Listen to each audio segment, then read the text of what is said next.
Hi, I'm Drew. And I'm John.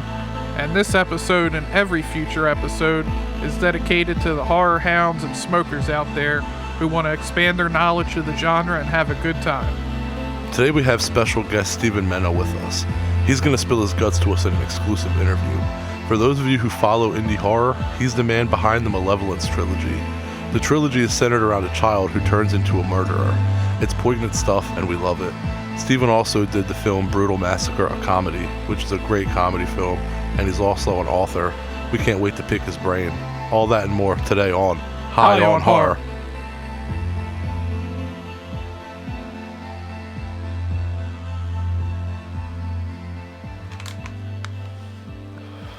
Yo, John, check this shit out. This shit's called Mac Melon. That's what I'm about to spark up. It's another hybrid strain. I'm sorry, the bag is literally a melon with over Mac Miller's face. Yeah, it's another hybrid strain that's good for just fucking you up. It's gonna knock you out. So we're gonna be pretty fucked up today. I'm gonna spark us up, John. I mean, it does have hashtag RIP Mac Miller. What do you got going on for us in horror history this week? This week in horror history.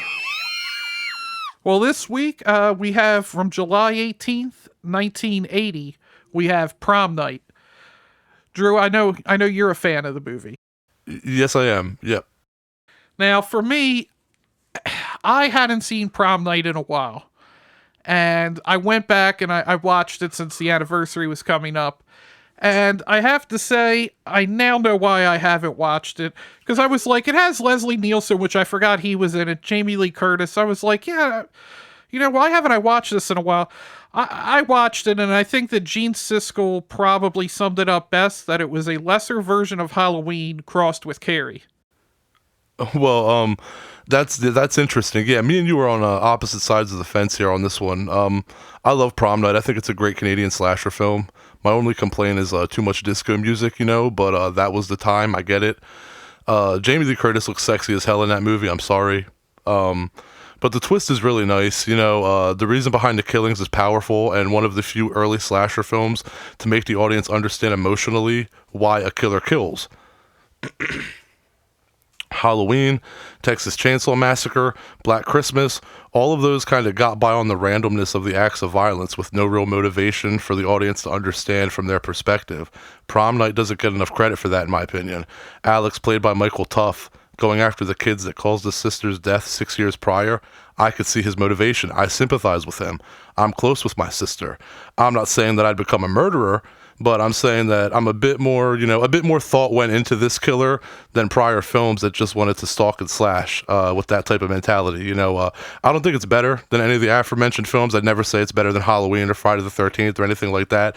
But I do think it is a solid effort and a classic by director Paul Lynch, who later did Humongous.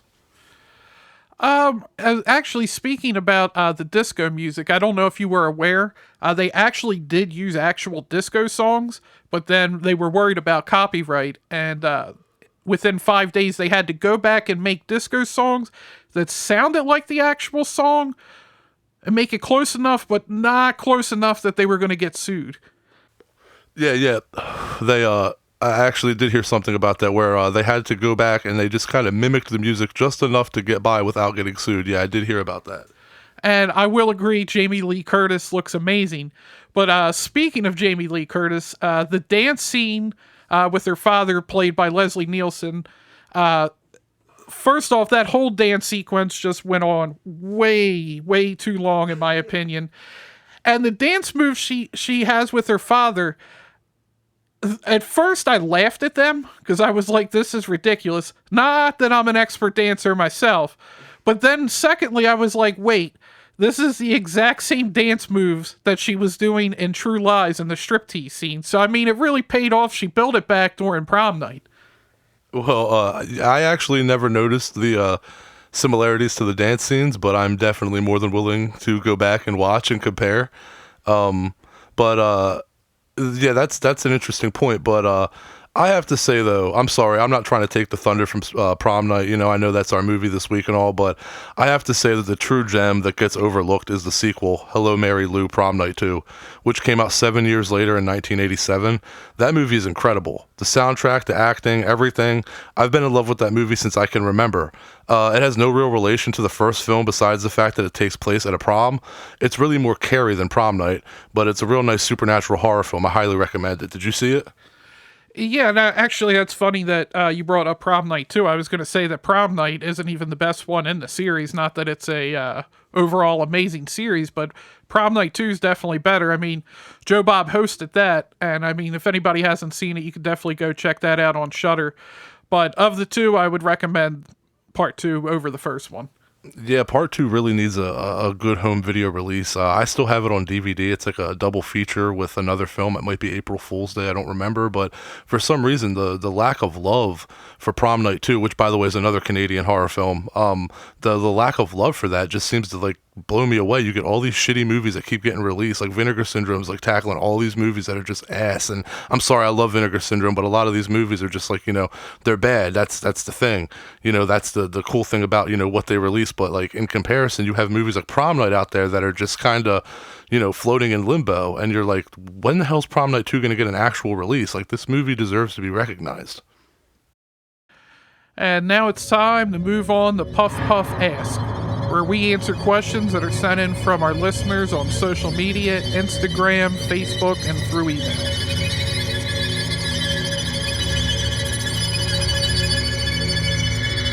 Yo, man. Puff, puff, pass. I'll start with our first question. Kristen from Kennett Square, PA asks, what movie absolutely fucked you up where you couldn't sleep or be in the dark? This is very easy for me. Hands down, The Exorcist. The story goes like this. I was about 12 years old, and my parents rented The Exorcist. Me being a horror fan since a young age, was pissed to the point of tears that my parents wouldn't let me watch it. So my mischievous ass snuck out of bed and quietly sat behind the couch that my parents were sitting on. They couldn't see me because I was behind them, and I was quiet like a ninja. I lasted about 20 minutes. I came in right where Reagan started looking scratched up, and it shook me. I grew up in a religious household, a Christian household to be specific, and so seeing possession in such an extreme way truly fucked me up. I literally went the whole summer staying up all night with the light on in my room. My dad would come by and make me turn it off, so then I'd resort to my flashlight. I would stay awake until everyone in my house was awake at like 7 a.m., just so that I could go to sleep knowing that if something happened to me, that they were up and around. I couldn't sleep unless I felt that I had a layer of protection from my family. I was terrified. Another story. I was sleeping on the living room floor because our house was hot, and the only cool rooms were the living room and the kitchen due to the reach of the air conditioning. Well, I was laying on the floor, and I turned over and I looked at the ceiling, and I saw shadows of tree branches. And I swear to God, I saw fucking Reagan's face in the shadows, like from the tree branches. Like they made her face on the ceiling in my parents' living room. And I got up and ran to my room, and I slept in my fucking hot ass room, sweating bullets with the light on. It got to a point that my mom thought I might need a shrink. That's the only time that I think a movie actually traumatized me. I wouldn't say The Exorcist scared me. It fucking scarred me. But now I'm cool with it. I can take it. I met Linda Blair a few years ago and got an autograph on my Exorcist poster, so yeah. Yeah, I hadn't seen The Exorcist at that early of an age. I was a bit older when I first saw it, but it definitely messed with me. But I definitely know the first movie it really messed with me as a kid was It. When the miniseries came out, I was about 4, I believe, when it came out, and my dad let me watch it. I still don't like clowns to this day. I wouldn't say terrified, but for the longest time, I was absolutely terrified of clowns. I remember me and my mom were out on a walk, and I didn't want to walk too close to the storage, or to the drainage ditch, because I didn't want Pennywise to be able to grab me from the sewer and pull me down. That movie was rough for a while. I had nightmares forever about it. Another movie that like really fucked me up, but not in like a scared way, I would say, is the first time I saw The Last House on the Left. That was one of the first movies that I saw that afterwards I was like, I feel like I need a shower after watching this. It was just really really gritty, and I hadn't seen anything that dark at that point. It's such a gritty and unforgiving movie. If you don't know what you're getting into when you watch it, you're just not prepared. Totally. I think the remake doesn't do it justice of the first time, but just seeing like that just grainy film. It was definitely, I feel like I might like it better than any other Wes Craven movie. And getting on to our second question here, Brian from Sandusky, Ohio wants to know what our favorite horror soundtracks are and why. Everything is John Carpenter. I was trying to compile my list of my top 5, and I gotta be honest, most of them are John Carpenter. I mean, Halloween, I still think is tops for me. Halloween 3 is also a great soundtrack. After that, to round out my top 5, I'd probably say Psycho's on there, Alien, and one I don't usually see a lot, but I feel like the music really set the atmosphere for it, is the original Nosferatu from 1920, I believe. Well, I love the Hellraiser soundtrack. Christopher Young killed it with that score. There's never a time that I'm not in the mood to hear it, honestly. It's just so big and broad. It hits the spot every time. Obviously, yeah, I love Carpenter. You know, the Christine soundtrack, the Halloween soundtrack, the Thing soundtrack. Anything he does is just gold. But my favorite horror film soundtrack of all time is Suspiria. Goblin's music is incredibly innovative, and it's creepy as shit with a heavy metal twist to it. It's barbaric but beautiful, smooth yet harsh. It creeps me out when I listen to it alone with no one around, so that's a winner to me. So I would say the Hellraiser soundtrack, the Suspiria soundtrack. To round out my top 5, I'd say Videodrome, the Videodrome score by Howard Shore, the Trick or Treat 1986 soundtrack by Fastway, and The Beyond, Lucio Fulci's The Beyond soundtrack by Fabio Frizzi 1981. Those would be my 5. I mean, of all people, how the hell did I forget to have Videodrome on there? That's another solid one. And I mean, if you're not talking about original compositions and just the actual soundtrack itself, I would probably cheat and go with Maximum Overdrive, since it's just pure AC/DC. Well, that's actually the case with me. The Trick or Treat 1986 soundtrack is actually just all songs by this band called Fastway, and that band just apparently broke up, but they use all that band's music for that movie, so it's kind of a cheat, I guess, but that's in my top 5. And for all you listeners out there, if you have any questions for us, reach out to us on Instagram or Facebook at highonhorror420, or email us at highonhorror420@gmail.com. And make sure to subscribe to our newsletter if you want the most up-to-date information on our podcast. And now it's time to get into our discussion/review of the Malevolence Trilogy.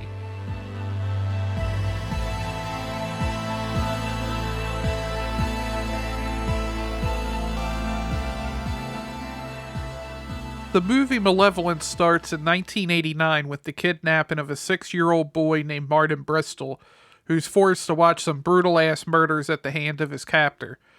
And then we jump to 1999, 10 years later, where a group of friends plan to rob a bank and it goes sideways. Distrust runs heavy in the group, and as they argue, something is waiting in the shadows for them. I first watched the trailer with my sister back in 2005. No one had heard of it back then, really, and I feel that me and my sister really found something special. The way that the trailer ends with all the bodies being taken out of the house and that ice cold chill that the trailer gave just shook us. Sure enough, we found it in Blockbuster a few months later and we rented the shit out of it. I was 17 at the time, and I could see things that I liked about horror films in it, but it seemed new and almost dreadful, which meant, fuck yeah, let's do this. Since then, I was a fan. I love the movie. The fact that it's a take on what could and probably does happen to some missing children is fucking sickening, and that's what causes the dread of watching it. It's a very heavy movie with a lot of homages to classic slashers in there, and the kills are quite gruesome. When me and you watched it, John, the other day, I was counting when the killer Martin is like stabbing the one girl, and I'm fucking high as hell right now, so I can't remember, but it was a lot. I think it was like 17 or 22 times or something like that. Like, the kills in this movie are fucking brutal. Yeah, and you can definitely tell Steven Mena, like us, is a huge fan of the slasher genre. There's a lot of throwbacks to the other classics, like we were saying. You can see Halloween. You have Sackhead Jason, which is also the same from The Town of Dread at Sundown. And at the end, when they are taking the bodies out, as you were saying, Kevin McKeevely, who played Agent Perkins, I feel like his delivery reading the journal there at the end was really well done. Yeah, I agree. And it's funny because it's that scene. It's such a small scene, but that scene is really important. That scene like ties everything together. Him reading those ledgers, all of a sudden ties everything together. Kind of makes everything make a little bit more sense. But then there's still the fact that Martin Bristol's still out there.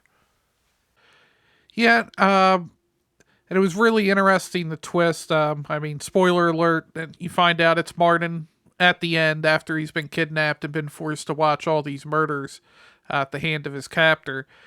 And just watching him lurk around, was really good. And I thought the music was also well done.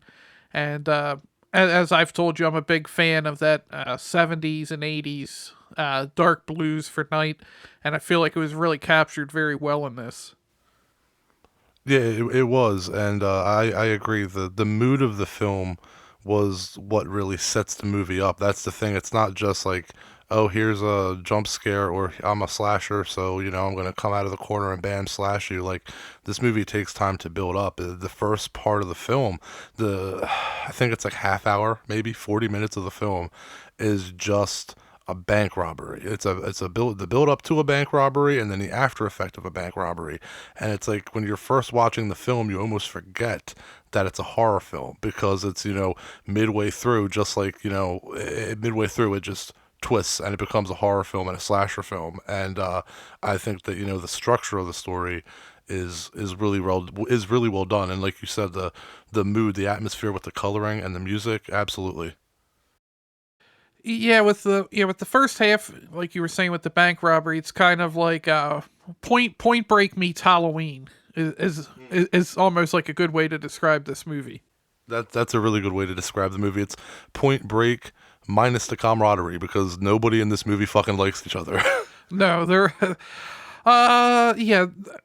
I'm trying to think, and there's no point in which you think, oh, all these people are getting along. I think I even made a point to you when I was watching it that I said, this is no way to go into a robbery. You guys are already arguing before you got there. Yeah, it was a shit show going in. So and it just gets worse, and it's funny because it's just one of those things that you take for granted in life. Like, if all those assholes knew that what was going to come of them, maybe they wouldn't have fucking treated each other like that, and they could have banded together. But instead, they get picked off one by one because they have fucking egos. But I mean, what else would you come to expect from a slasher movie? And now with the second movie in the trilogy, Bereavement, we actually get a prequel, and we get that story from 1989 about how Martin Bristol became the emotionless killer that we see in Malevolence.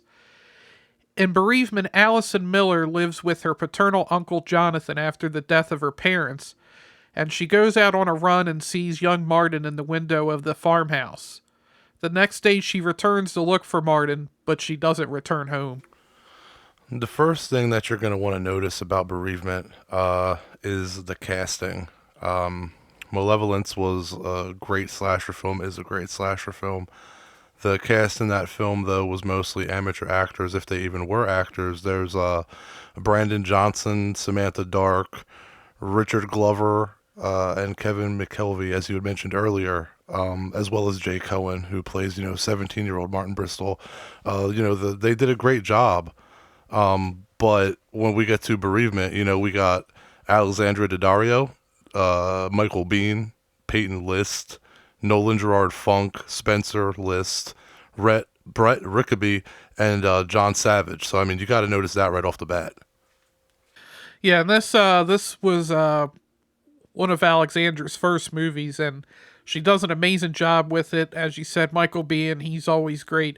I really thought that Brent Rickaby did an amazing job as Sutter in the film. Yeah, I agree. As much as I like Malevolence, as much as I hold it near and dear to my heart, I have to say that I find Bereavement to be a bit better. You know, it's a better film. It's more polished, but it's better crafted as well. The scenery, the production quality, the acting, it upped the stakes from the first film. And while it's not as much of a straight slasher as the first film, it's more story driven and it's deep and dark as fuck. This is the movie where we see what makes a child become a murderer. It's heavy shit. It's done well. It's entertaining, but it's also kind of hard to watch. I feel this one in my gut when I watch it. The character of Graham Sutter, played to perfection by Brett Rickerby, like you said. And again, he's a total dick. His actions are inexplicable, but there's psychology here. We get to see inside his head a bit and understand why he is the way he is. There's no excuse for his actions, but we can see what made him become such a piece of shit. And yes, Alexandra Daddario being in the film does help me in my decision to pick this film over Malevolence, but that's not the sole reason. But her being in it doesn't hurt the film at all. Yeah, and also adding in the fact that Martin, I'm probably horribly going to mispronounce this, but it's congenial anaglesia. Does that sound about right? But yeah, he doesn't have the ability to feel pain, which actually, as horrible as Graham is, he's even worse because he doesn't feel any pain. He's just been around for Graham for so long that he doesn't have any emotions. And like you said, this isn't a slasher movie. It's more, and I think even Stevens kind of said it's kind of like The Shining. It's more psychological. You have that feel of dread. And I did like in that there was more backstory added, especially with the whole the bull skeletons. Mm-hmm. I feel like that really added to it. Yeah, I agree. And like you said about the whole thing with Martin, and the thing is, hopefully you everybody who's listening has seen these movies or seen this movie because like we're not holding back here. But in the end, you find out that after Allison's trying to help Martin. The whole basically like through like the whole half of the second half of the film, that in the end he had no motivation to help anyone. He was too far gone by that point, and all he knew was violence. Yeah, that was. It's not a happy ending in any way in this movie, and the whole time that who Martin's going to become, and Alexandra's character Allison. You just always know the whole time this isn't going to end well for her, no matter how much she's trying to help this kid. Yeah, I 100% agree. And then, this being an actual prequel, we'll get into the third movie here, Killer, and that one actually picks up right after the first one. The third film in the trilogy is Malevolence 3, Killer. And Stevan Mena, I think, summed up the movie best on IMDb. Martin Bristol returns to where it all began, the home where he was kidnapped from, but he's not the same boy who disappeared over 10 years ago. Tortured and abused at the hands of his psychotic captor, Graham Sutter, Martin is damaged beyond repair. Lurking in the shadows of suburbia, he stalks and kills without remorse. Special Agent William Perkins follows Martin's trail of terror, desperate to capture him before he kills again. Martin's family has been mourning his disappearance for over 10 years, and now they're informed that not only is he alive, but that he is responsible for the wave of murder sweeping through their town. Will they be able to reunite with their long-lost son before it's too late, or will Perkins have to use excessive force to bring him down? I really like Killer, man. Killer's a really good movie. It's so close to really judge these movies because they're so different. One is so different from the next, which is so different from the next. They're all just different chapters in one story. It's like when I'm picking them or trying to put them in an order, it's not like 1, 2, and 3. Like it's like that's almost dividing them too much. It's like when I have to pick them, it's like 1A, 1B, 1C. They're all so close together. I want to say that this is like my least favorite, but in saying that, it's not saying it's a bad movie. Like I said, it's more just like 1C. It's there might be some days when I prefer it over the others, but just as a whole, I like the first two more, but 3 is a really good film. Yeah, I like 3 as well. I thought Katie Gibson as Elle, did an amazing job here. And I think the first one, I feel like it had more of a Friday the 13th type feel, especially with the sack head. I feel like this one felt like more of a Halloween movie, and I feel like Jay Cohen did an amazing job as just kind of lurking in the shadows, and he definitely pulled off that Michael Myers type vibe. Yeah, I agree. He definitely did, and let's not forget, Adrienne Barbeau's in it, and that's a great thing. I love Adrienne Barbeau. Whenever she's in anything, that's always a good thing. She brought a great performance to the movie, and let's talk about the kills, dude. The kills are solid, but the kills are solid, are they not? I mean, Yeah, I would agree. I'll talk about this probably later with Steven, but this film definitely has my favorite kill in the entire trilogy.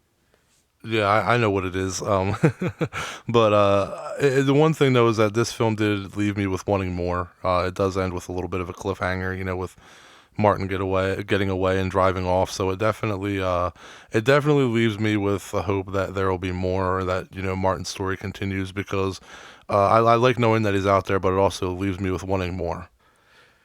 Yeah, I mean, there's clearly room where you could expand to do more movies here, but I feel like this was a solid final entry in the trilogy.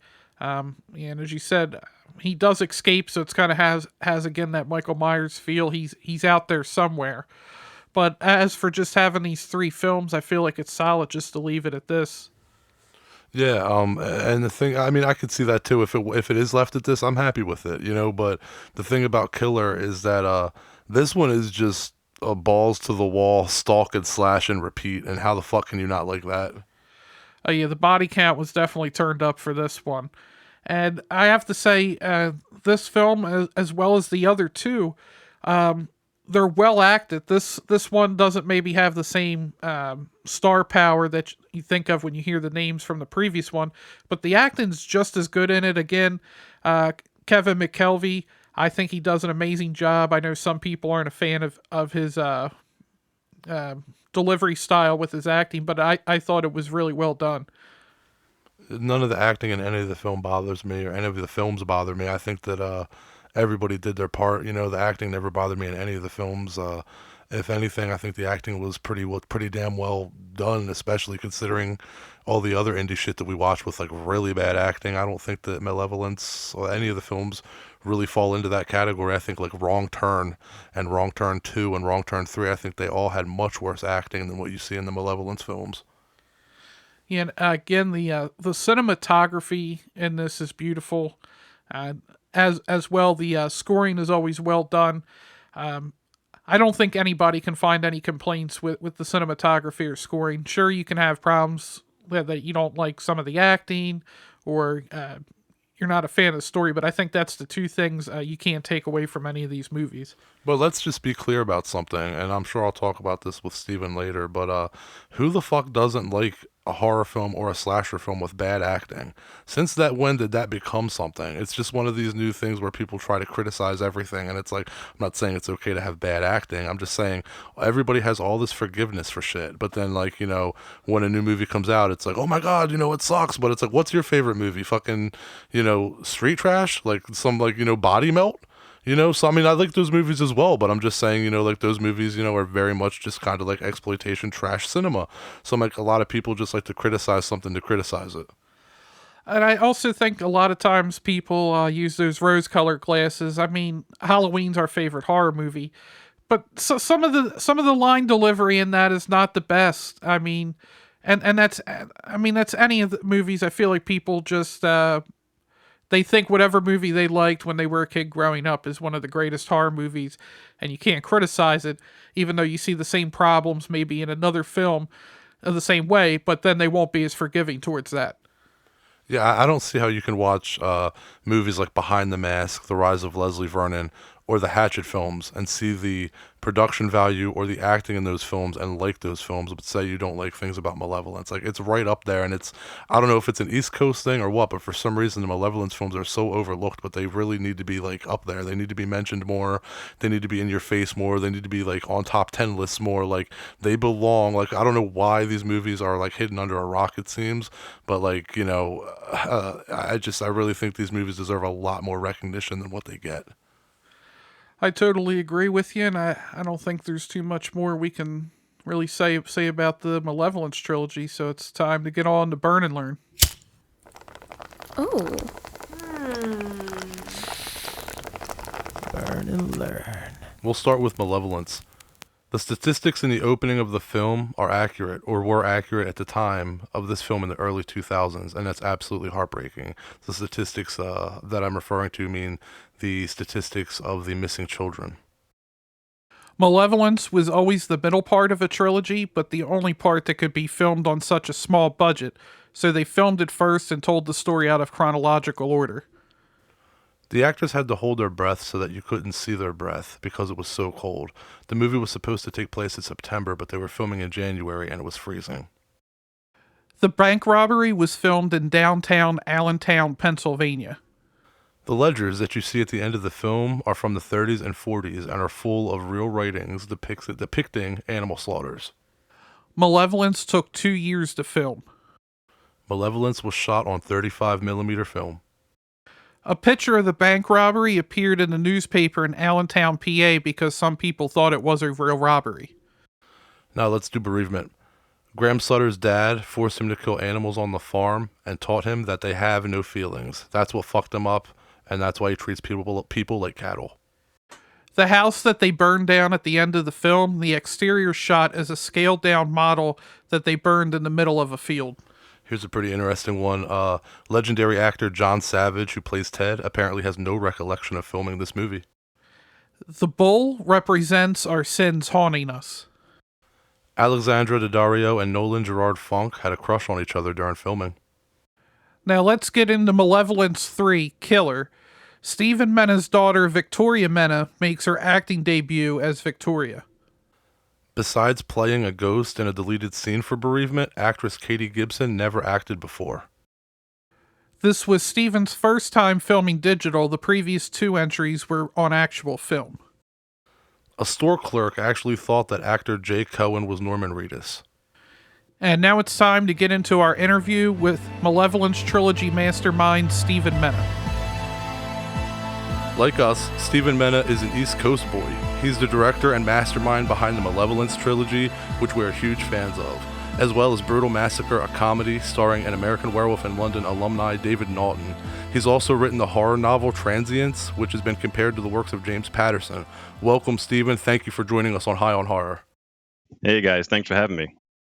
All right, Stevan. So first question about the original Malevolence film. To me, the original Malevolence is straight guerrilla filmmaking. You had so many things go wrong during the filming. You guys got scammed into renting a house that got foreclosed on. You got locked up, had to repair the house, lost thousands of dollars, lost weeks of production, were left in the middle of principal photography with no filming location. Someone acted like they were part of your crew and stole $200, and there's more. Plus, the movie took 2 years to make. You had so many issues during the making of this film that you yourself said at one point that you actually believed that it wouldn't get made. Here we are 17 years later. How does it feel to have finished it and the following that it has? Gunnar Hansen himself said it scared him. That in and of itself has to be rewarding.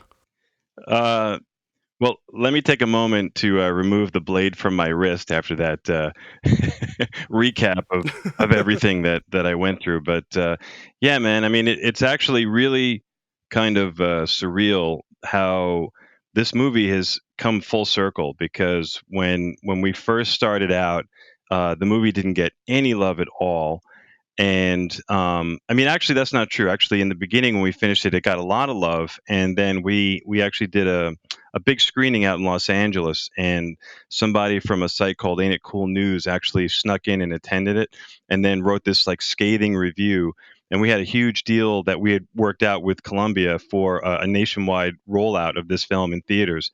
And when they read the review at that time, I don't know if you guys are old enough to remember way back when, but like in 2002, Ain't It Cool News, like basically if they said something about your film, it could either make it go, to the top of the box office or kill it instantly. And there was always like, stories of people like bribing these guys, to get good reviews, stuff like that. Anyway, this nasty review kind of killed our movie, and Columbia pulled the deal before it even happened. And so after that, the movie just kind of, almost disintegrated to nothing until we ended up winning a festival here in my hometown of Long Island, which is the Long Island International Film Expo. And that expo is usually like mostly dramatic type films. It's really not a horror convention or a horror festival. So the fact that we won that got us a lot of recognition, and that's when Anchor Bay stepped forward and picked up the film, and kind of the rest was history because they did an amazing job releasing it. It actually became their highest selling DVD title of all time in their entire library of Oh like wow. 3,500 titles. So yeah, so it was a huge hit, and it's allowed me to continue to make films. So you know we definitely never thought the film would be finished. I mean, when we started the film, we had about $50,000 to make it, and that's back in in the early 2000s when everything was shot on film. And shooting on 35 millimeter was really really tough. We had to do everything in just one take. And I sometimes laugh at people who knock the acting of the film because of the no name actors. But when you consider that these guys for the most part didn't have any acting experience at all, they just believed in the project, they weren't getting paid. And the fact that I think they did in one take at a time, for each scene, I think it's actually miraculous what they pulled off. So I always laugh when people knock the film for its acting, because if they actually knew, what went into, the sacrifices we made to make the film, I don't think they would. I think they look at it in a different light.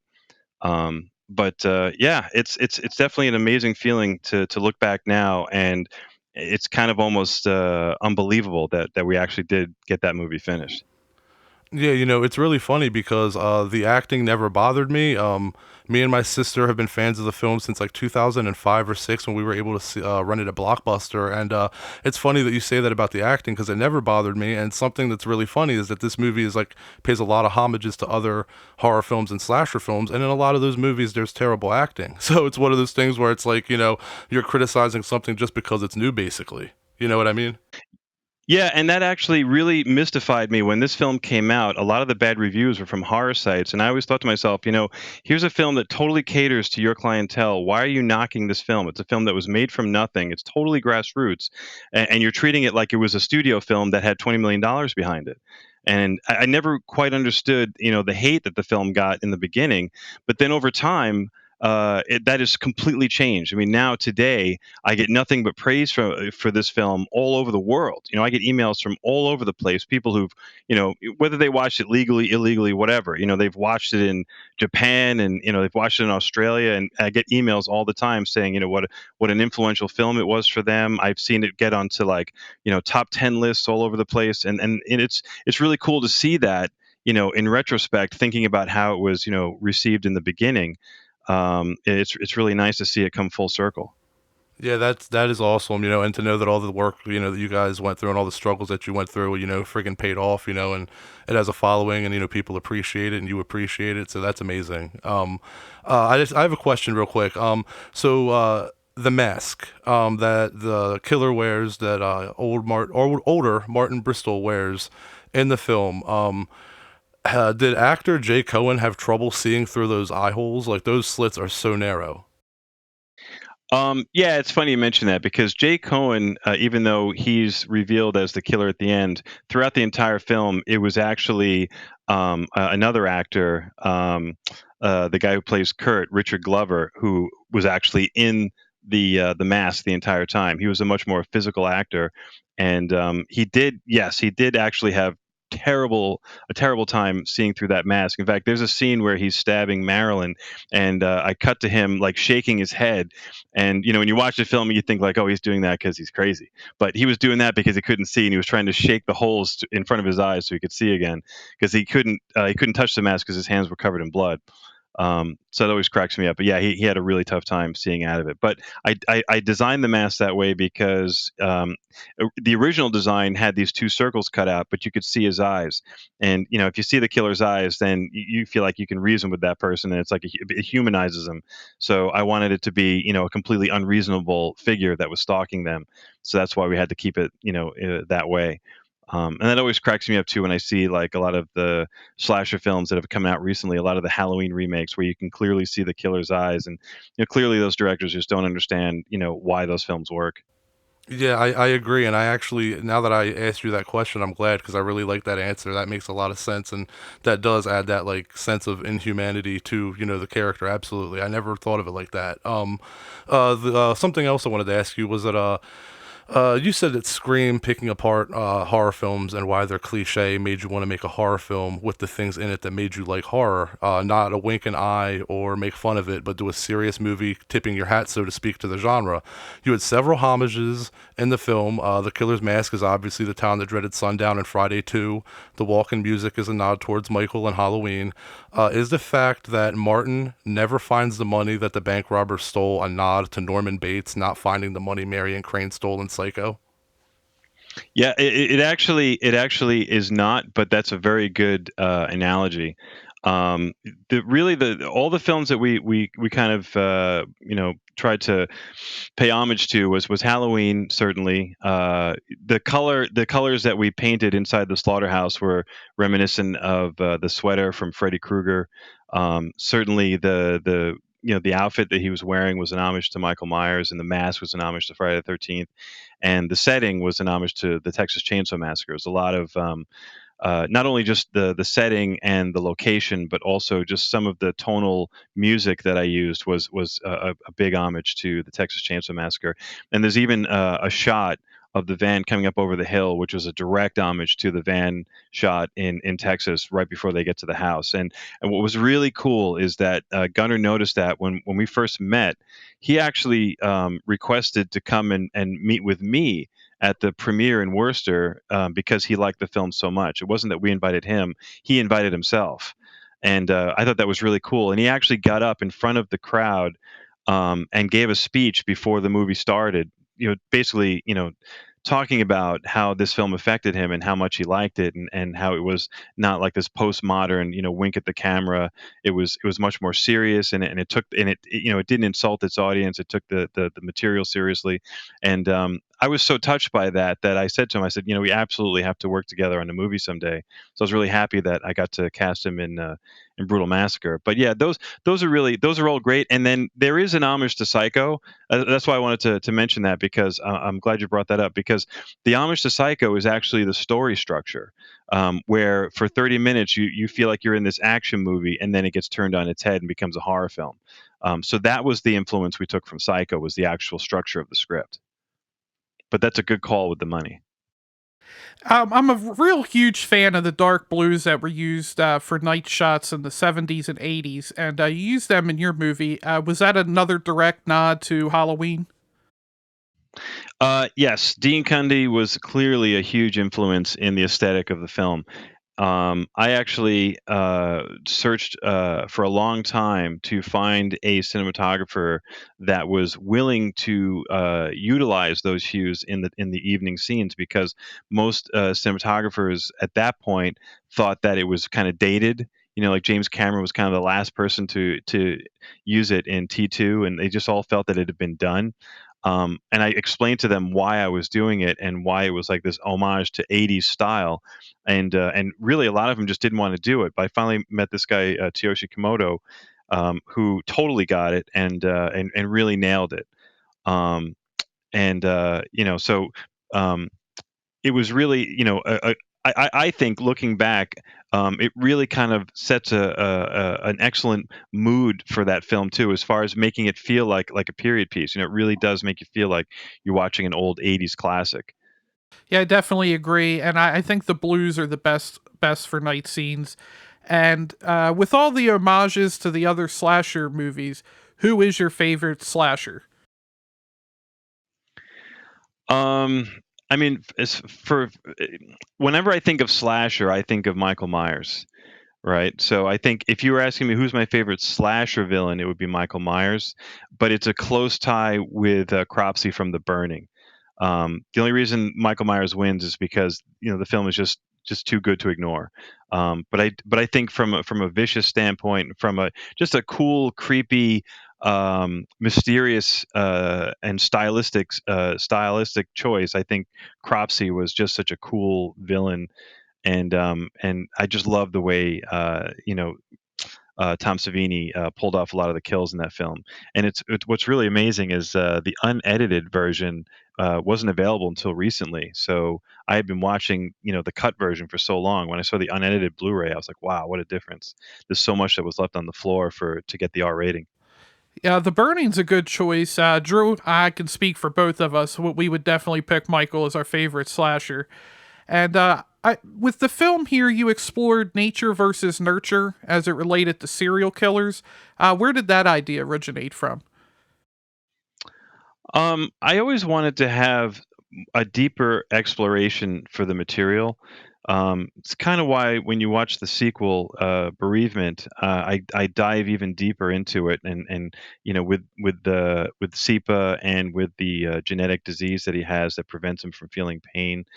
And I really wanted to pose that question of are we born serial killers, or are we made that way based on on our environment. If you take any kid and put them in that situation, how would that turn out? And I think that's a really interesting supposition. Like, it's really cool to kind of look at it from that standpoint and say, like, is this person born bad? Would they always have ended up like this, or did something happen to them to turn them towards evil? And it's like, and is it inherently evil, or is it they just don't understand or grasp the concept of evil, like right or wrong, and the difference? So yeah, it was always a conscious effort to kind of explore that in the material, and I think when you do that, it just makes it more interesting. I mean, I think I also am a big fan of not telling too much and keeping everything mysterious, because I think once you expose all the reasons why, it's not as scary.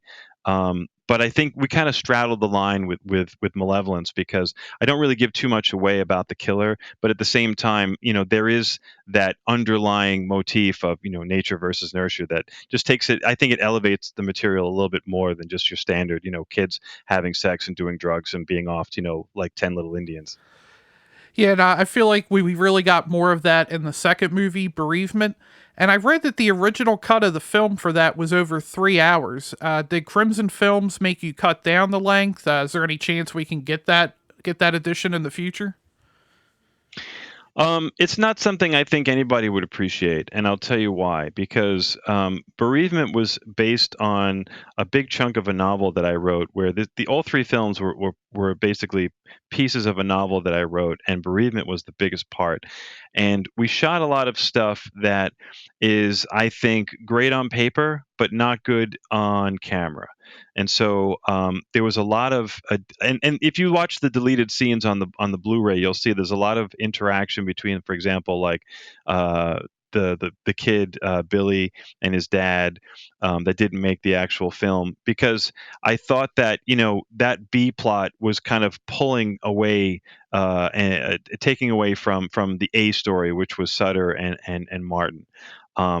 What I was really going for there is, it's it's a lot of layering in that story. And basically, the theme throughout is being trapped. Like, Martin is trapped by Sutter and by his illness.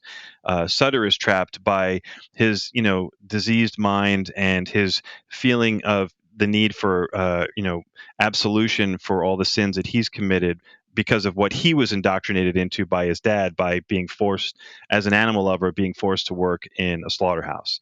And then Billy was trapped by his dad. He's stuck taking care of his dad in the wheelchair. And then Allison was trapped because her parents died, and she was stuck, you know, basically moved to this, one horse town in Pennsylvania, from a big city, and forced to live with her uncle, who she barely knows. So that was a theme of being trapped that was layered in throughout the entire story, and I explored that a lot with the sub characters. But in the end, it was a little too much, and it was I think it just distracted from the main core of the story, and that's why I cut it down to 2 hours from three. And I think 3 hours was actually kind of an exaggeration. I think it was probably closer to about 2 hours and 40 minutes. But somebody just rounded up that number, and it became legend as 3 hours. It's about 40 minutes that got cut from the film, and it's nothing that I think anybody would miss, or I could name a couple of different scenes. Like there's the when they talk about William's mother killing herself. I had a whole sequence of her actually killing herself, of William finding her body hanging in the barn. And if you search YouTube, there's actually a trailer that has a lot of that footage, including the woman hanging in the barn in that trailer. It's really, really obscure. Like I wouldn't even know where to point you to find it, but it is still out there. And it has a lot of that footage that was never released. And Chase, who played the 6-year-old Martin, he did a really good job. How was he with filming? Did he ever become scared at any point on set? Um, you know what? I think there was a point where it got a little intense, and we had to take a break. But for the most part, he was really game. And I don't. The thing is, when you're on set, there's so many people and there's so much going on that you don't realize it takes the perspective away. You don't realize what you're actually doing, how it actually looks. So even though you see this guy, stabbing this girl, what you don't see when you're watching the movie is, the sound guy in the corner, and the makeup person in the corner, and the guy with the clap stick, and the director behind you, and everybody yelling and screaming, and cut, and roll sound, and all these other things that are going on simultaneously, that it diminishes the effect. So when you're there, it doesn't really seem so scary. It's only when you see it cut together with music and sound effects and all that other extraneous stuff filtered out, that you're like, holy shit, what did we just do? Look at this is terrifying. But in the moment, it's a lot of fun. It's really not as scary as you think, and I think he had more fun than anything. And Spencer List, who also played Martin, you actually had his twin sister Peyton in the movie as well, playing Wendy Miller. How did you end up with both of the twins in the movie? That was a result of my casting agent. She brought them in. They were complete unknowns, and I had seen a video of them and asked to read with them. And when I met them, I knew instantly that they were perfect. And what was also great about them is the fact that they were brother and sister meant that their handlers would be together. Like the mother and father would basically be on set, and it would be the same parents. So it took away a huge chunk of logistics to have the same parents for both kids. So it really made it easy. And I'm so glad we did, because especially with Peyton, I know they've both gone on to do great things, but Peyton especially has gone on to become a monster star. I mean, she's got like 15 million followers on Instagram. She's a huge Disney star. I think she's in the new Cobra Kai spinoff from the Karate Kid on Netflix, and she's done a bunch of Disney shows. My kids are fanatics about her, and they think I'm the coolest because I worked with her. So so that tells you everything. If they have no feelings, they can't know fear. But if they can't know fear, then why do they run? Amazing line. Where did you come up with that? It's just something that occurred to me when I was writing the book, and it's something that I was taught when I was a young kid. I'm also a huge animal lover, and I would often ask about things like, when people go hunting or when they go fishing, do these animals feel pain? And I was always taught, they're animals, they're dumb, they don't feel pain. But it always occurred to me, when I hear stories of cattle that escape from the slaughterhouse and run for their lives and are willing to break their legs to get away. And when I hear stories about the fact that they used to have to cut their hind legs to keep them from running, well, it occurs to me, if they're so intent on leaving, they must be scared. And pain scares anybody, whether you're a dumb animal or an intelligent human being. So to me, I think everything feels fear. So it was always like that thought, like what's the word I'm looking for? The contradiction, right? Of if If it has no feelings, then why does it have? Then why does it run if it can't feel fear? And I think it makes sense, and I think a lot of people who do abuse animals or hunt animals, they don't think about those things, and they just assume that animals, are dumb and feelingless, and that's definitely not the case. And anybody who spent a significant amount of time with animals will know that, they feel fear, they feel anxiety, they certainly feel love. And that's kind of the point I was trying to drive home with that, is that contradiction is what drives the frustration and the desire for absolution in Sutter, because it was always the thought that was running through his head, because that's essentially what his dad would say to him. His dad would say, just, we're killing them, but they don't have feelings, so they don't, you don't need to feel sorry for them. And so that was the thought that occurred to him, if they have no feelings, they can't know fear. If they can't know fear, then why do they run? That's where that came from. Okay, I love that. Well, you said that Bereavement was a film about what makes a killer, and I have to say personally that I think I like Bereavement just a hair more than Malevolence due to the emotional nature of it. It's not as gritty as Malevolence. I like the grittiness Malevolence has, but you're dealing with a kid in Bereavement, so there's more concern and dread going into this one. You knew it wasn't going to be a straight slasher, but a story-oriented film. The two kills in Bereavement that fuck me up the most are when Martin is holding the legs of the victim and Sutter stabs her, and the blood pours onto Martin, kind of baptizing him, if you will. And then the kill in which Allison watches William get killed in front of her while she's confined in the freezer and can't help him. You did a good amount of character development just to kill him off like that in such a brutal way. You wrote these scenes. Which scene do you find more disturbing? Sutter's death is absolutely the most brutal, and but it's the least poignant because fuck him. I mean, so you're asking me, like, which scene do I find the most disturbing as far as the kills in Bereavement? Yes. Um, for me, it's definitely the hook through the leg and wheeled into fire.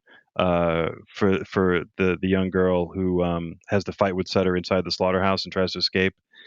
And the reason being is because I know how that kill was inspired, and that was inspired because where we shot the film was originally an actual slaughterhouse that operated from like 1910 to 1975. So everything you see in that place is real. All the hooks and pulleys, everything is real, including the pulley that we used to wheel her into the furnace. And the furnace was real. We had to get these things, activated to work again, and to work in a way that was not specifically real but looked real. But essentially, when I was meeting with the owner, who was very, very generous to us, he walked us through something called the pig tumbler. And basically, what that was is they would uh, lead the pigs in on this ramp, and then one by one, they would come into this holding station. And then the holding station had like this garage door that they would, on a pulley, pull up really fast, and at the same time tilt the floor, so the pig would basically tumble onto the, this area where they would hook it by its hind leg, just like we do to the girl, hoist it up, and then they would cut its throat, and then at the same time peel its skin off with this machine. And then the pig would basically be put into this tumbler that would, essentially, eviscerate it, like just rip it apart. And hearing this guy detail this process in such a nonchalant, you know, uncaring way, like it was just, an everyday thing that they just, slaughtered these animals in such a brutal and vicious way. Like it was nothing. And it really sunk into me what it must take to be, someone who worked on the line at one of these places. They actually had a creek of water, like this little river that would run through down the mountain where this place was built, and would run through the center of the slaughterhouse. And they had these cracks in the floor. And I asked them, I'm like, what is that for? Because it runs throughout the entire place. And they said that, there was so much blood that they would use these huge brushes, and they would just like basically mop the blood towards these cracks in the floor, and it would filter into the river, and then it would just run right out. And people would say, locals would say that at the height of the operation of that place, every evening around 4 o'clock, the river would turn red with blood. And we actually shot a scene, another thing that got cut from the movie, where you actually see the slaughterhouse, and we pan down to the river coming through it, and it was, basically blood red. But we could never put enough blood, fake blood, into the river to make it look the way they describe. Because the way they describe it, it sounds like something out of the Ten Commandments. So it was just horrific. So that whole story of the pig tumbler inspired that scene. So we basically put that girl, obviously we didn't peel her skin off, but we put that girl through most of what the pig went through. And watching that now, it even to 10 years later, watching that scene, it still gets me. Just how brutal it is. I really thought that I would take some heat for that scene because it was so vicious. But for the most part, most people don't really even cite that as the most vicious scene in the movie. As you mentioned, the scene where he's holding the woman's legs, and then of course the scene with William. They're all equally brutal. But that's just the kind of the flavor of that film. I mean, it's not a happy film. That's a film that you kind of endure. I don't know if obviously it's an enjoyable movie in some respects, but it's something that you kind of endure and get through. And I really wanted it to have an impact. Obnoxiously, I really thought that we had made like the Star Wars of horror films when we finished that movie. But I think in our hubris, what we failed to realize is in any film, uh, no matter how much of a home run you've hit with any movie, and how much you cater to a specific audience, in the end, everybody kind of wants to feel uh, that sort of like not necessarily happy ending, but they want to feel some sort of like hope. And not nihilism at the end of your movie. And so I think by killing off Allison, it serves the story because obviously there can't be any survivors, otherwise that place would have been found out and the original story would never have been able to take place. But I think had I ended it with an alternate ending where Allison actually escapes with the boy and reunites the boy Martin with the mom at the end of that movie, I think we would have had a much bigger hit. But I stayed true to my guns. I really wanted it to have a dark, Empire Strikes Back kind of ending, and I think it definitely succeeds. You definitely feel gutted at the end of that movie, but it unfortunately limited the audience because of that. However, now in retrospective, 10 years later, the film has found a whole new audience that really likes the movie because it pulls no punches. And I get a lot of praise because we took a chance and really have this insanely fucked up ending. And a lot of people really, find the film as like kind of like a classic now because we didn't go for the Hollywood ending. And so I'm kind of glad, looking back, even though the film wasn't as big of a hit as it could have been, I think the fact that it stands on its own as kind of like a landmark horror film for a lot of people, it makes it all worth it. Sometimes it's not about the money, it's about the art. And in that case, it was definitely about the art. Yeah, I definitely, agree. I like movies, I personally prefer movies where, the bad guy gets away at the end. I'm a huge Halloween fan. Michael Myers, that kind of broke the mold. Usually you get the bad guy. In that movie, they didn't get the bad guy. I don't know if you're familiar with the 2007 French film Inside. That's another brutal example of where, like, the villain just gets away. So yeah, I'm happy that Bereavement went the way it did because I like my horror being dark and dreary. I like it being nice and heavy, and that's exactly what Bereavement is. It's a very heavy watch. It's not something that you just sit back, kick your feet up to. It's something that you're just like, like I gotta, and I appreciate that. Yeah, it's definitely not a first date film. All right. Well, going back to Martin and with Sipa, we watch as he becomes, your quote, too far gone. All he knows is violence. End quote. Sutter imprints his fears and disgusting habits onto Martin and makes Martin an even scarier and violent and brutal person because of his lack of feeling and empathy. The bull represents our sins haunting us, and Sutter scares Martin into not leaving the house by threatening him with these dummies of the bull figure in the yard. Can you explain the psychology behind that? I know you kind of went into it earlier, but like, did you do any research on child traumas or anything for the character of Martin?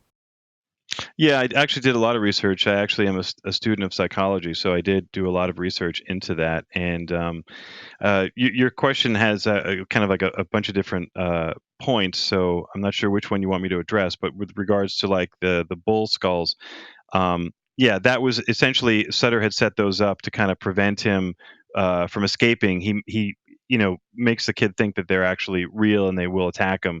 So it's kind of like a way to like a deterrent to get the kid from running away, which I think is done effectively in the film. I would have liked it to be a little bit more animated, but we didn't have the budget for that.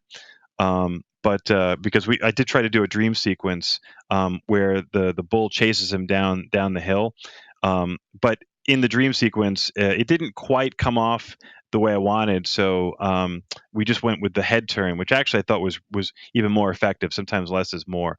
But yeah, I mean, and the psychology of it all, there is a lot, going on there. I mean, essentially, the bull skull represents the guilt that Sutter feels for all the atrocities that he believes he committed against these animals. And every time he murders a person, it's like he's, righting a wrong, so to speak. And so he feels like he's on this mission, and these animals, these souls of these animals are in his head. The whole thing is in his head, obviously, but he's basically getting retribution for all of his sins. And Martin is he brings Martin in because he feels guilty about what he's doing, and so the essential reason that Martin is there in the beginning is to clean up. He wants him to clean up the mess. And there's a scene where he gives a little speech to Martin about how he envies his serenity and all that sort of thing. And then you see Martin, using the brush to kind of clean off the blood. And that was to try and establish, why Martin is actually there. But it also it balloons because Sutter doesn't know he has SEPA. So when Sutter cuts him and he doesn't respond, he thinks it basically validates what his dad told him, that they don't feel anything. So he's confused, and this boy becomes this focal point for his confusion. That's why he says that he repeats that saying when Martin is around, because he's essentially talking about Martin and equating him to the animals, right? So at the end, when Martin, when Sutter confronts Michael Bean's family, and he's upstairs talking to Wendy, and when she says to him, "Please don't hurt my animals," he has this moment, this epiphany, like, "Oh my God!" And he has to explain to her, like, "No, this is what I'm doing. I love animals, and my dad made me do what I'm doing, and he created the monster that I am, and I'm doing this to rectify all that." So that's like the big explanation at the end. But I do think that I kept it kind of obscure. I wanted you to try and figure it out. I didn't want to just lay it out for everybody. So a lot of people watch the film and they don't get it. Like even with the end, with his whole speech at the end, they still don't get why he's doing what he's doing. So that's why you see a lot of reviewers say, "Oh, it's just like a cheap slasher film," because it just went right over their head, which blows my mind. Because if you read a lot of reviews for this film in Europe, especially Germany, where it's a huge hit in Germany, um, they get it, and I get 4-star reviews all across the board from everybody, lauding the writing and the depth of character and everything. In fact, in Germany, they just released a new Blu-ray media book, which is like a 10-page booklet that you can, it has pictures of like the cast and the crew, and it's sold out in 1 hour in stores in Germany. Um, yeah, yeah. Meanwhile, here in the States, I can't even keep it on Amazon. Amazon actually just pulled it off of Prime. They're pulling a lot of films off their service right now, but even my films got pulled. So I don't get the same respect here that I do overseas, strangely. And what's funny is I hear Carpenter has the same issue. He gets no respect here in the United States, but he's an auteur if you go to France or Germany or anywhere else overseas. Very strange. Yeah, I believe it. American fans are idiots. So let's move into Malevolence 3 Killer. The first Malevolence was filmed on 35 millimeter, and during the commentary of Killer, you said that it was hell, and that Killer was the first film that you did digitally, and that you would never go back to film. So would you go back and do the first two films over in digital if you had the opportunity? Um, I mean, Back then, back then. oh yeah, yeah. If I was able to get the same results that I can get now, because I didn't see the results that were, in 2010 when the Alexa camera came out, for me that was a turning point because that was the first time I watched something, because I've been following the transition from film to digital from the very beginning. I was even doing tests with the old Canon 100s, which was basically like a mini DV tape that they would blow up to 16 millimeter, and I was doing tests on that to see how that would look, and it never looked right. Like the color was never rich enough. The palette just didn't work. It just didn't sell itself as film, and until the Alexa came out. And so when that happened, I looked at the footage from that and I said, "Oh my God, this has the same width as any film that I've watched. You can't, if you put these side by side, you can't tell the difference." And I know that when I brought the film in to do the mix down at DuArt Labs, which all they do is process films, they were asking me what it was shot on. Was it shot on 35? And I was just like, that's like the best compliment you could ever give me, because no, it was shot on a $500 camera by Blackmagic, and a camera that would basically fit in my shirt pocket. So it truly is amazing how far we've come in the last 15 years as far as camera technology. It's absolutely stunning. And what's really stunning is that you're not seeing tons and tons of great material coming out from independents. Like with all these cameras out there, I would have thought they would have been the next Stanley Kubrick or somebody discovered. But it just goes to show you that it really doesn't matter. We worry so much about the origination of these films and how they look, but at the end of the day, nobody gives a shit. All they care about is what is in front of the camera, the story you're actually telling. And what so many young filmmakers miss the point on is, it's not about what camera you shoot it on, it's about how long did you spend perfecting your script. Because you can have the best looking film in the world, nobody's going to give a shit if they don't care about what's happening on screen. And I think that's an epidemic right now with kids who are just so excited they can actually go out and shoot a movie. They don't stop to think of whether they actually should make a movie out of the material they're using. And it's really like the exception. And this is why it's also so hard for even people like me to get funding these days, because there's such a glut of material out there of, everybody and their sister going out and making a movie on their phones because they can.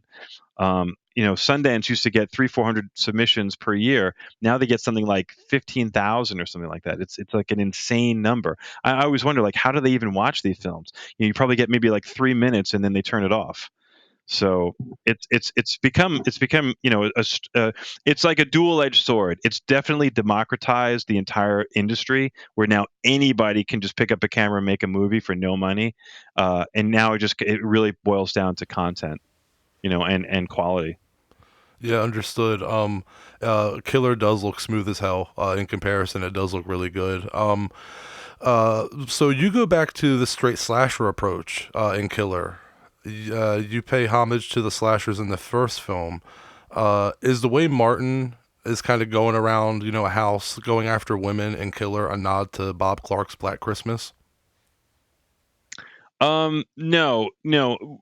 The idea behind the structure of Malevolence 3 was always planned from the very beginning. I always knew that all three films were going to feel completely different. So I wanted Malevolence, Bereavement, and Malevolence 3 Killer to all feel like completely different films that stood on their own. So that's why I did that in that style. I always knew that it was going to be this slasher styled script, and it was going to be fast paced. And the reason I did that was because I've spent two films setting up this character. So I thought, at this point, there's been enough character development. Now it's time to go have fun. right? And so that's why I elevated the body count, and I really just wanted to have fun with this third film. I wanted it to be fast paced. I wanted it to have some interesting kills. I wanted to have a bunch of different characters, and I wanted to go against the grain. The other two films were very dark and very heavy, and this film is very light and very simple. It basically is everything that the other two films weren't. It's basically kids just hanging out, having fun, and getting killed. Um, and I really wanted it to be its own thing, and so I think it's not really an homage to anything, but it's kind of an homage to everything. You can find a little bit of every slasher in that. There's a piece of The Burning with the hedge clippers. There's certainly the style and movement of the killer is reminiscent of Michael Myers. I'm not a huge fan of Black Christmas, so that's not like really an influence for me. I like the film, but it's not something that's like something that I look back on and say, yeah, that influenced my style. But certainly, Carpenter stuff did, and certainly, there's a lot of Friday the 13th in there with the way the characters behave, and stuff like that. So it's kind of an homage to everything. Understood. Yeah, it is very much its own film, and I agree with you. They're very different. Like the first one's a bank robber movie that turns into a slasher movie. The sequel, or the prequel rather, is a in-depth story of the making of the killer you see in the first film, and then the third one is, like you said, just kind of cut and loose, just like a slash and gash type of film. And I love it. Again, with the guerrilla filmmaking, though, you had a lot of unfortunate things happen during the production. You had no budget left and had to like reshoot a lot of the film. You almost didn't finish it again, but god damn it, you did. And you overcame impossible odds again. And how does it feel to complete your trilogy after 14 years? And do you feel that Martin's story is over? Will we see him again? It feels really good, especially this third one, because yeah, we did experience ridiculous resistance on this movie, starting with obviously with the death of one of the lead actors, and having to basically scrap everything that he did and start over, and that was the big trouble. And for about 2 years, I kind of gave up on the film because there was just no way to do it. But I finally was able to solve an issue with the script by replacing. The one character with many characters, and that's how I was able to do it. I kind of shot it like an episode of like Criminal Minds, where you've got multiple FBI agents instead of just the two buddy cops, because originally it was just like a buddy cop movie. And there is a lot of humor that went back and forth between the two leads, that you don't see in the final version. But I do think it still kind of it does work on its own. But yeah, and what was the other part of your question? You asked me if I was happy I finished it, and what was the other part? Do you feel that Martin's story is over? Do you think that we'll see him again? Oh, that's actually a really good question. It won't be from my hands. I've told the story that I wanted to tell, as much as I could. And once Jay Cohen passed away last year, that for me was kind of like the final nail in the coffin. No pun intended. I realized that I mean, Jay Cohen was essentially my best friend, and he has been at the center of everything that I've done with these movies, including being one of the stars. So his like essence is intertwined with this story. So once he passed, it kind of was like the final note for me. So that doesn't mean that the franchise is over, because I do think there is still a lot of story to tell, including Sutter's backstory, which was only explored in theory in Bereavement, but not in actuality. So you could make an entire movie about that, and I actually do have a script for that. And I do think there's obviously the continuation. Where does Martin go from here? Because he doesn't die in Malevolence 3, and of course Katie Gibson's character survives. So there is certainly two more films that could be made. But for me, I think I've reached the end. But I never say never. I mean, look at Wes Craven, all the things that he did. He ended up directing 4 Screams. So it doesn't mean I'll never revisit it. But there is a lot of other material that I've written that I'd like to explore before I do another Malevolence. And again, it's something that I've worked on for so many years. That I think I've said all I have to say at this point. But that's right now at this point that we're talking. And with the final film in the series, Killer, I heard that it was originally titled Alone. Was there any reason for the name change? Um, I just love the idea, the simplicity of killer. Um, I just love the how it basically in one word sums it up because essentially that is what it is. You know, we're talking about a killer, and I just love that title. And in fact, it was just called Killer, and the only reason I added in Malevolence 3 was because I got a lot of feedback from people when Bereavement came out. So many people approached me and said, I had no idea this was a sequel to Malevolence. Even after I watched both films, I wasn't 100% sure that this was an actual sequel until I looked it up and did some research. So that kind of stayed with me, and I thought, you know what? Um, I love the idea of having these one word titles and the simplicity of that, but I think it's important for for that connective tissue. So I re-released Bereavement with the Malevolence 2 banner, and of course, I added Malevolence 3 to Killer. I think it was a wise move because ever since I did that, the recognition of these three films as a trilogy has elevated this tremendously. I mean, I've seen the fan base quadruple since Killer came out. So it's definitely made a huge impact now that everybody's aware of these films and how they intersect. Was it a lot of people that weren't able to notice the tie-in between Malevolence and Bereavement? I feel like it's pretty much there. I wouldn't think it was a lot of people. It's your casual viewer. I think us horror fans, like we get it, but the casual viewer doesn't get it. And there was a lot of casual fans of Malevolence that would have, definitely sought out Bereavement had they known it was a sequel. But they're not, like diehard horror fans. So for them, they didn't really make the connection. So I think, and truth be told, that's probably the majority of the audience is the casual viewer. It's we're all diehard horror fans, but there's only so many of us to go around. So I think just from a financial perspective, it was a much better move for me to tie all these together. Because it definitely has made a huge impact. I mean, I can just tell you, I do all the distribution for all of my films. I handle everything, including all the marketing. So I even, when you order stuff from my store, I ship it personally, right? It's not going through a service. So I sign everything personally as it's shipped, and so I see everything that's going on, and I've definitely seen a huge impact since Killer came out and since the re-release of M2. And the final film has one of my favorite kills in it, the lawnmower blade to the head. What's your favorite kill in the series?